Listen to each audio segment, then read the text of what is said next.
My name is Solomon Parham. I am from the Road Excellence Fund. I'm a senior technical facilitator in that organization. The past 2 days we attended the Career Expo in Matividi at first, and then today we are in Sabi.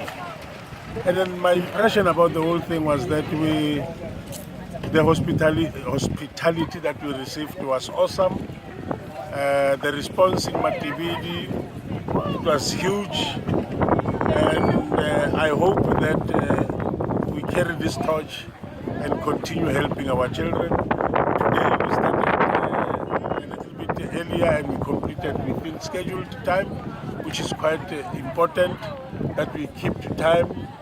And I was impressed by the interaction between us and the student here in Sabi. It was quite interactive, and then I hope our people learned quite extensively.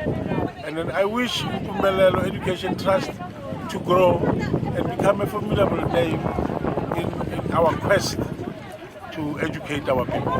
Thank you, my brother.